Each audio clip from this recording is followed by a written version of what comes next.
What's up, guys? Orcus here, and today I have another video. Today we get to talk about the race at Homestead, the Homestead-Miami Race.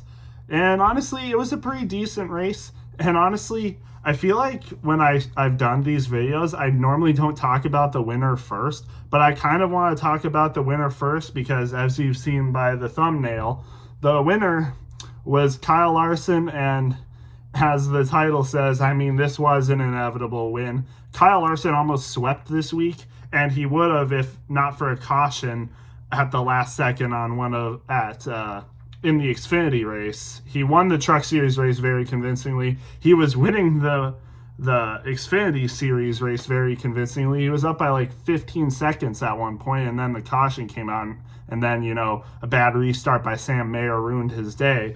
But then he comes in here and wins at Homestead-Miami. And to be honest, it wasn't really a dominant race by Kyle Larson. He was not really up front the whole time. I mean, he didn't win any of the stages.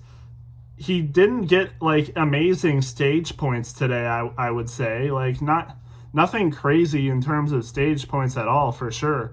So it was interesting to see him do so well today because, again, wasn't really, I mean, he was up front a lot of the day, don't get me wrong. Like, he was top 5, top 10, but it was interesting because, normally when you see Kyle Larson win these races, he's like more up front a lot, and that wasn't really the case today until the final stage, because like I said, he didn't win any of the stages. Ryan Blaney won stage 1, and then Denny Hamlin won stage 2. So to see Kyle Larson just then be able to charge up front, good job for him. And even in the first stages, he actually was doing pretty well, but not like how you would think, because he played different strategies during those stages where he would pit a lot later than the leaders, because there weren't very many cautions this race. The only cautions that happened was for a spin with Christopher Bell right close to the end of stage 1. And then, kind of towards the middle of stage 3, Ryan Blaney unfortunately blew his engine, and that unfortunately caused the end of his day. Ryan Blaney was running really good today. He was looking like he was possibly going to win the race, and then unfortunately, like I said, his engine blows up, and that's the second time this year that has happened. And he went a long time without having his engine blow up, and it's happened twice this year. So unfortunate stuff for Ryan Blaney. It was really looking like he was going to win this race, and unfortunately that just happens while he's in like third place running towards the lead. Just unfortunate stuff for Ryan Blaney. But Kyle Larson definitely took advantage of that because he got by a lot of the leaders. He got past people like Denny Hamlin, Chase Briscoe, Bubba Wallace Jr., and then the last person with like 10 or 9 laps to go was Alex Bowman. And, Kyle Larson was outpacing him for sure, but maybe Alex Bowman could have held him off for the final laps. But then, Alex Bowman, I guess, just was, feeling the pressure from Kyle Larson because he got into the wall a little bit too much, and that was the end of it. Kyle Larson, Ryan behind him, teammate gets into the wall and gets past him, and that's all she wrote. Kyle Larson cruises to a victory, his first of the season, and that ends the B streak of drivers winning races. You had William Byron for the Daytona 500, Christopher Bell for 3 races in a row. Last week you had Josh Berry, and it was looking good for a B. It was looking good for another B win. Like, you had Alex Bowman. He was leading the race. It could have possibly kept the streak going. Chase Briscoe, he was running up top. He was third place at his highest. He was third place at his highest. He had people like Chris Buescher in the mix, Ryan Blaney, William Byron. There's a lot of B racers that did really good this race, but unfortunately it didn't end so well for a few of them. But, Chase Briscoe and Alex Bowman did stick around to have a good finish, so that was good to see. But yeah, Kyle Larson, not a dominant fashion race like we're used to seeing from him, but, towards the final end, he makes up a lot of ground, it took a lot of ground. Like, he made up seconds. Like, he was running so much faster than them. And yeah, he obviously had the dominant car at the end of the race for sure. So congrats to him. He gets his first win of the season. I would expect him to win a few more, to be honest. So good for him. But other than that, this race was pretty decent, I would say. Not the best race we've had of the season. I would still give it like a good, like a B tier race though. Like it was a good race. Not meh. It wasn't boring. It had my attention the entire time. So, the passing was pretty decent. It was a little hard at times. Running the wall wasn't as important as we've seen in the past. I feel like people were still doing it at the end, especially, but it was weird. Like, they weren't doing it the entire time. It wasn't like the most effective strategy. Like, people were passing on the inside pretty frequently when people were running the top. Like, you saw a lot of people within like the 5th to 10th place position do that a lot. So it was a good race. A lot of good drivers, like a lot of nice, interesting drivers in the top 10 as well. Of course, you had the good drivers, but then, the drivers you normally expect to see in the top 10, there was some troubles. So it was an interesting race. It kept you on the edge of your seat to see what would happen. So it was a good race. These 1.5 mile tracks do a pretty good job. Like, I don't think I've ever seen, I've personally never seen a bad 1.5 mile track. I would say I've never seen a bad 1.5 mile track race. So, and this one continues that good race. I will say it was, a little uninteresting at times, like, especially in the early stages, the long green flag runs, not much passing happening. But it was good to see, once the race kept going, like, there was good passes. Like, there was still, 9 different drivers were in first at one point. Like, well, 9 different drivers had first place at one point. And there was a good amount of lead changes as well. So, yeah, not a bad race. Definitely liked it. People had good races. Unfortunately, a lot of people had incidents. Carson Hocevar was running really good today, but he had a battery issue, I think, and unfortunately that ended his day. And like I said, Ryan Blaney, who was looking towards the win, he had a really good car, possibly the best car today, besides maybe Kyle Larson. Just unfortunate how it ended for him. A blown engine twice in the last 3 weeks. Just hate to see it for him. But again, like I said, this was a pretty good race. Not really much else to talk about. There was an issue on pit road I forgot to mention, but it was Josh Berry and Joey Logano that got into it on pit road, damaged their cars, and they never fully recovered after that, unfortunately. Josh Berry had a good car today too. He was running top 10 early, and then once that incident on pit road happened, it was over. And Joey Logano was having a pretty decent day as well until that happened. So again, like I said, a lot of good drivers unfortunately had their days ended shortly, or had their days ended short, or just couldn't get back up into the good spots because of what happened. 2 other people that had bad luck was Cindric and William Byron. Both of them were running top 10 the entire day, and then on the last stop to pit road, they were either too fast entering or too fast exiting, and unfortunately that ended their days. Both of them, again, like I said, were in the top 10. Both could have been on track for both top 5s, and Austin Cindric especially needs that. It's not very often you see Austin Cindric run as good as he was doing today. Not very many people talked about it, but Austin Cindric was having a pretty good day today. And, he would have had a top 10 for sure, I think. But unfortunately that happened. Of course, like I said, William Byron probably would have as well. A lot of good drivers today had their day ended. And it's weird. Like, a lot of drivers had their day ended today, but there was only 2 cautions for cause. One of them was a harmless spin by Christopher Bell. Christopher Bell, maybe he could have had a good car today, but he was the first caution pretty early in the race, so we couldn't really see much of what he was doing. And then after that spin, I guess, he hit the wall a little bit, but I just don't think he had the speed today either. Like, it looked like a harmless spin. They should have got the car fixed and ready to go, but no, like he just never got going. I'm not sure what happened. Like it didn't look like that spin was enough to like seriously ruin his car, but I guess it was, unfortunate day for him as well. And then, like I said, the other caution was Ryan Blaney's motor or engine blowing up. So again, only 2 cautions for cause today, pretty low, honestly. So it wasn't like there was any insane wrecks that ended people's day. No, it was just small stuff like that all I talked about. So yeah, but again, like I said, the racing was pretty good too. The restarts were pretty intense as well.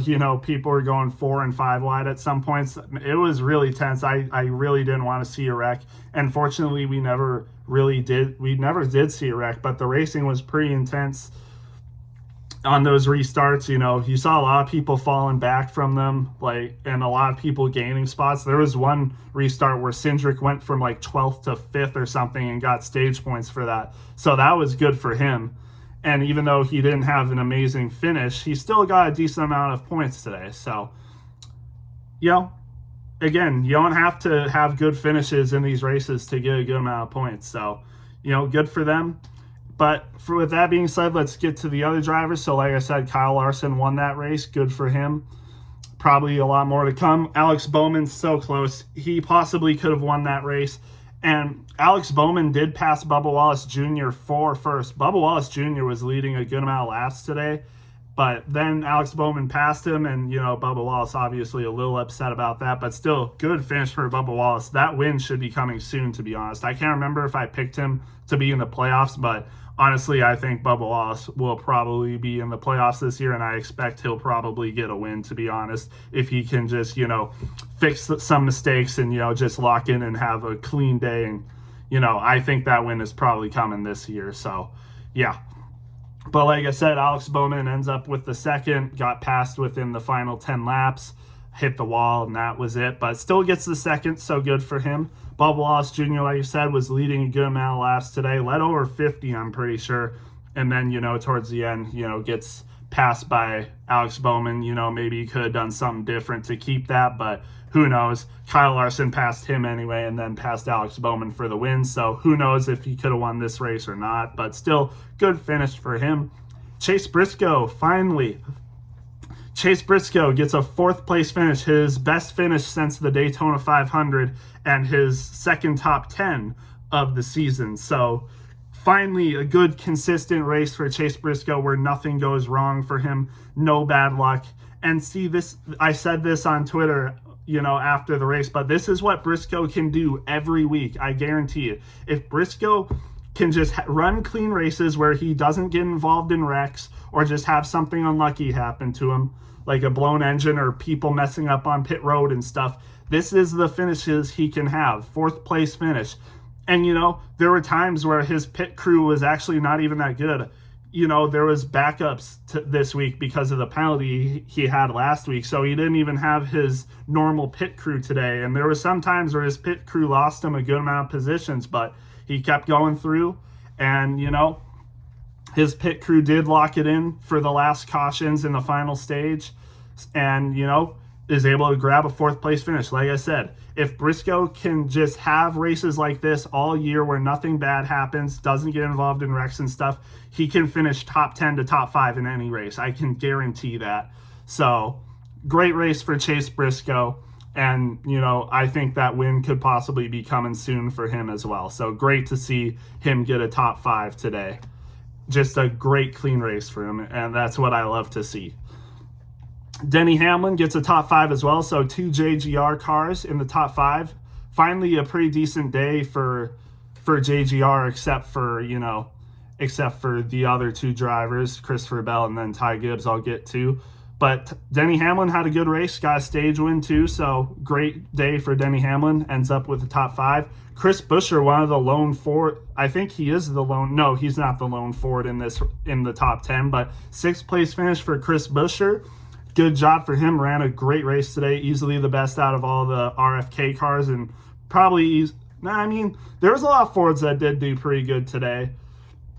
But I think Chris Buescher, obviously, in the final stage was the best of all of them. So good for him. AJ Allmendinger, 7th place finish. Hey, AJ Allmendinger is sneaky good at Homestead. Gets a top 10 finish, 7th place. And now I'm pretty sure they said it on broadcast, but he is the best average finisher in the next gen era at Homestead. Out of all the races they've ran in the next gen era at Homestead, AJ Allmendinger has the best average finish. And again, backs it up with a 7th place finish.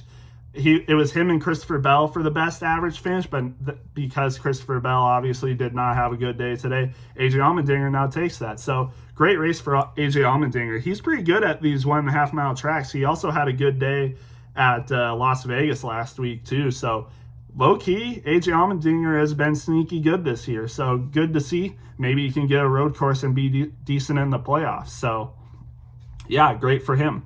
Tyler Reddick, 8th place finish. Tyler Reddick won this race last year and has been always pretty good at Homestead, but it just didn't seem like it was this week for him. Like, it just wasn't his day. Even though he still gets a top 10 finish, 8th place, nothing to sneeze at. It just didn't look like he was ever in contention for the win. He did sneak up into the top 5 at one point, but then fell back. Again, just wasn't meant to be this day for him. Still good race, though, not bad. He'll probably get a win this year. He'll make the playoffs. So it's like, it's whatever. But then another good Ford that did good today, another driver in a Ford car that did good, Ryan Preece, another top 10 finish. He finished 3rd last week, finishes 9th this week. Been pretty good ever since, his Daytona 500 flip and, a couple bad races, whether on his end or, not his fault. Still, 2 back-to-back top 10 finishes for Ryan Preece. Great to see. RFK, except for Brad Keselowski did pretty good today. 2 top 10 finishes for them. And then rounding out the top 10, you got Justin Haley. Great finish for him. Not talked about very much today, but, kind of sneaks in to get a top 10 at the end of the race. He was never in the top 10 today, but towards the end, long green flag runs for the final stage. He's able to make it work. So good job for Justin Haley. This might be his first top 10 of the season. Not sure about that for sure, but still, hey, on a 1.5 mile track, good stuff to see from Justin Haley. And then Zane Smith for Front Row Motorsports, who was in Spire Equipment last year, gets an 11th place finish. Good for him. William Byron, after the penalty, comes back for a 12th place finish. Not terrible. Again, made his way back up. A lot better than Austin Cindric, to be honest. So good race for William Byron. Again, he was in the top 10 most of the day. Rebounds a little bit better. So I'm not too worried about him. He's already in the playoffs anyway. And he'll continue to race good this season. Austin Dillon, 13th. He was running the top 10 for a good amount of the day, but then just fell back. Car probably just didn't have it compared to the other good cars. But still, 13th place finish for Austin Dillon. Pretty good day. Joey Logano, 14th, rebounded a little bit better after his early crash.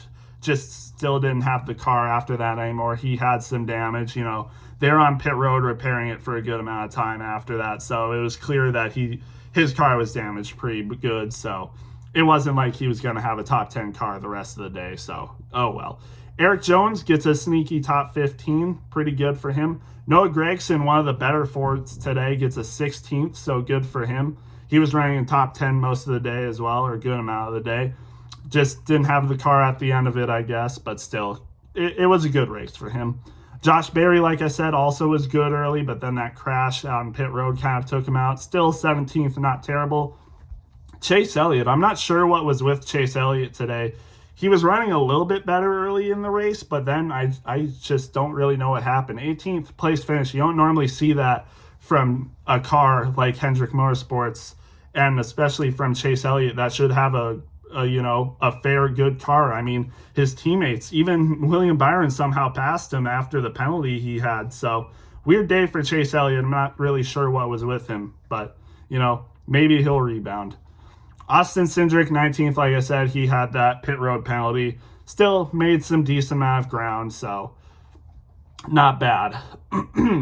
Then you have Michael McDowell, 20th, Kyle Busch, 21st. Just didn't have a good car today. I'm not sure why. Weird stuff for him. His teammate, Austin Dillon, was running way better than him today. Just don't know what was with him.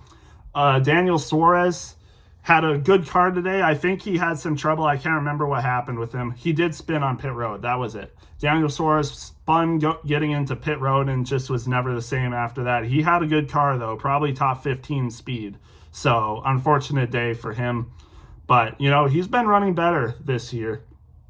He has been running better this year so far. So hopefully he can just turn these races into consistently good. He had a good race last week where he finished runner-up in second. So I don't know. Just unfortunate for him. But then John Nemechek, 23rd, he qualified well, just didn't have the car to finish it. Ricky Stenhouse, 24th. Ty Gibbs, 25th. I just don't know what's going on with Ty Gibbs, man. We got to have a talk about Ty Gibbs, and as well as Brad Keselowski, who finished 26th. Ty Gibbs and Brad Keselowski have not been looking like themselves this year. I don't know what it is, but hopefully they can figure something out, because this is not like these two. It's just bad. It's bad. I don't know what's with them, but hopefully they can figure it out. They are not looking like themselves. And then you got some, back marker cars. Ty Dillon, 27th. Cole Custer, 28th. Christopher Bell, again, just did not have a good car today, I guess, for some reason. JGR is kind of weird like that. It seems like they have 2 cars that finish decent and then 2 cars that finish bad every week. I don't know what it is. But, yeah, Bell in 29th, just not good. Todd Gilliland in 30th, not sure what was with him, just didn't have a good car today, I guess. His teammates finished way better than him, so not really sure what that's about, but oh well. And then you got, Ross Chastain, 31st. Don't know what was wrong with him either. Shane Van Gisbergen. I didn't see him at all today. I never saw Shane Van Gisbergen once in this race today. You could have made me think he wasn't in this race at all. I did not see him once. I'm kind of surprised that I even see him on this leaderboard, because I did not see him at all. Not sure what was going on, but oh well. Then you got Riley Herbst in 33rd. I just don't know with him. Cody Ware, 34th. JJ Yeley, 35th. And then Ryan Blaney, Carson Hocevar didn't finish because of car mechanical troubles. So, yeah, that's really it. It was, again, pretty good race. I'd give it like a 7.6 out of 10. So, still a B-tier race. Still a good race. We still haven't had a meh race so far. All the races have been good this year. So, that is nice to see. So, we got Martinsville next week. Hopefully their short track package has improved. Phoenix was good this year so far. And, I think it was Martinsville in the playoffs last year Martinsville in the playoffs last year was pretty good. So hopefully they can continue that consistency. But with that being said, we'll see you guys for then. And, yeah, we'll see you in the next one.